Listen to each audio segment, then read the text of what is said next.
This is a 1993 Mitsubishi Toppo.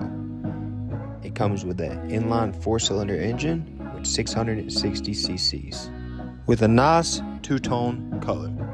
It has 3 doors, which is very unique, and a nice gray suede material interior with lots of headspace and legroom. It is equipped with a 3-speed automatic transmission and runs roughly 140 kilometers, 70 to 80 miles per hour. And in today's video, we're going to be diagnosing the issues and getting it back up and running. What's going on, guys? Welcome back to another video. And we got this Mitsubishi Medica here. As you see, it's got an issue where it's not having no spark, and this came from the seller himself. It's the next day, and I just was able to get it rode in here to the shop. So we're about to diagnose this ourselves and actually see if there's a no spark issue. I did hear it turn over, and I did hear it try to run. It just didn't sound like there was any spark.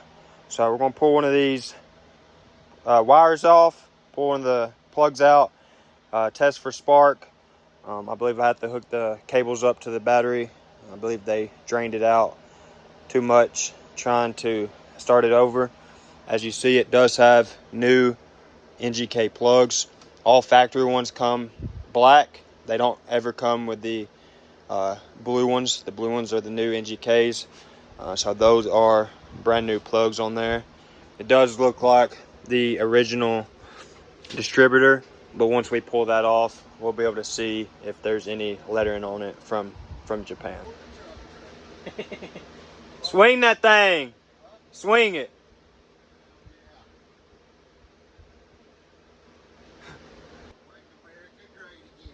Beep, beep, beep, beep, beep.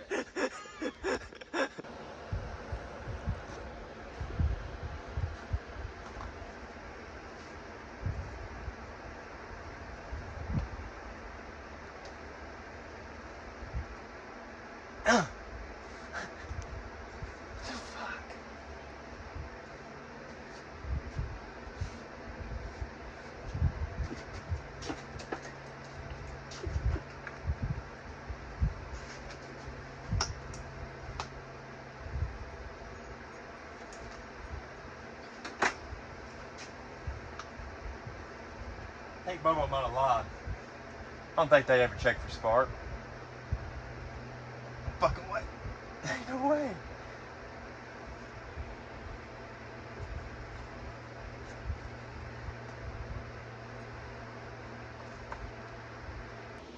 So I was able to get the boot out, which was a pain. I believe the guy actually didn't, which I don't believe it was him that tested. I believe it came from another word. But after trying to get these boots out, they've been in there for a good while.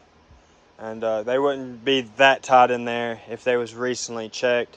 And those two was the easiest to get to.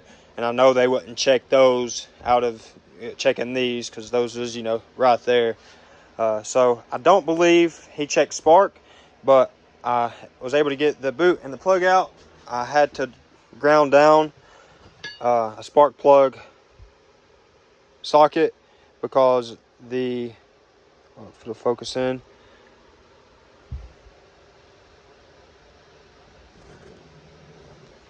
I had to ground down this socket because some reason they thought it was a good idea to taper the plug tubes. So the plug tubes are tapered down into the engine, so you have to ground down or get a thin wall socket, which I just had a socket laying around, so I just took my grounder to it and was able to get it out, no problem. But we're going to check the spark, see if we got spark. If we don't got spark, it's 95% the distributor. There's a built-in coil inside there, and a lot of guys that have these E430, let me see, I tried to remember off my head. Let's see. So it has the 4A30 engine. It's the EH31A model. So the 4A30. So the 4A30s are known for the distributors cool inside going bad. So we're going to test this spark, and that'll probably be the case.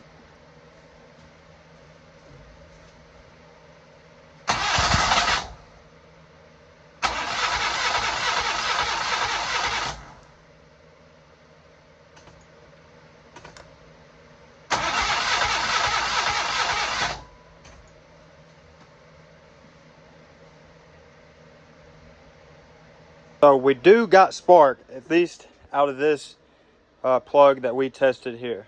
So that's 1 out of 4 of a good sign there. And if you notice at the beginning, it was like it wanted to fire up. So we might just have a fuel issue. These engines are carbureted, so you know they sit for a long time.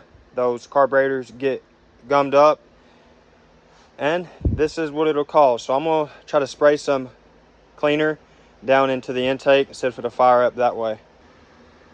Looking down in the carb now, it is super dirty. So after checking spark on, let's see, what cylinder are these?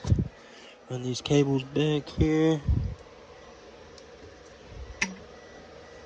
On cylinder number 1 and 2, we had spark, so that was a good sign. I took the cover off to the carburetor. These models are carbureted, which sucks, but all the old cars come carbureted. But if they sit for any amount of time, they get gunked up and they're not able to run with dirt in the jets, etc. So just a simple way of testing if it is a carburetor issue, which the guy did tell me that he checked for spark. He did tell me he tried to spray starting fluid down in the intake. I don't know if he done it from like the boot here, thinking maybe it'd reach down. I did notice that this bolt here was loose. I don't know if it just worked its way loose or if they actually did have it out. But we're going to go spray some starter fluid in it and give it a test fire.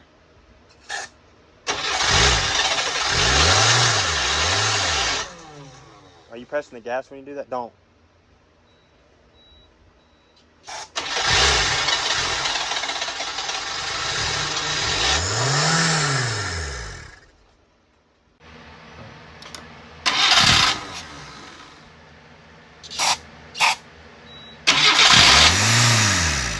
After diagnosing that we have spark, which is great, I thought we had a distributor issue. Maybe that distributor was changed out, you know, during the years of this thing running, because those distributors are known for going out. It has new plugs there, which are great. I'll need to get all the tubes kind of cleaned out. They have this real sticky gunk that's on there, which is causing the coils to be hard to kind of push back down in there. But after further investigating, we found out that it actually is a carb issue, which is amazing. Like, that's literally the best possible scenario that would have been, you know, the easiest, and luckily that's what it was, just a carb issue. Anything from four-wheelers to dirt bikes, if they sit for any certain amount of time with fuel in the carburetor. Turns out, after further investigation off camera, the fuel pump is the culprit. It is making some awful god sounds. So they get gunked up, the floats, the jets, and they don't run right. So you got to keep the carburetors running and cleaned out, or at least have some good fuel in there that doesn't gunk up after a certain amount of time. But we're going to get this carburetor off and send it up to my buddy that does all types of carburetor work. He's rebuilt tons of these carburetors just on mini trucks and mini cars, stuff in general. So we're gonna get this carburetor off of this, get it up there to him, get the parts ordered from Japan, complete rebuild kit for this thing, and I guess he can figure out what's going on with the throttle and all that there. I was able to get this 1993 Mitsubishi Toppo, Minica Toppo. This is the QT or the Q2 model, and it's super clean. It's the 3-door version and has tons of compartment, tons of headroom. It's the 3-speed automatic, which this will be my second K car that has been automatic. The first one had a few issues, and it didn't like to shift properly. But this one has the 4-cylinder engine, so it should have a lot more power and get up and go. But this thing is unique, I'll tell you that. And I can't believe that I traded a Crf50, a built Crf50 that I got from my lady that really didn't know what she had, and traded the bike to a guy that really didn't know what he had. So we got an awesome deal, guys. So I hope you guys stay tuned, because there are going to be more videos out on the channel of this old girl. We're going to get the carburetor up and running again, get it all cleaned out, and we should be back in business. So I'll catch you guys on the next one. Peace.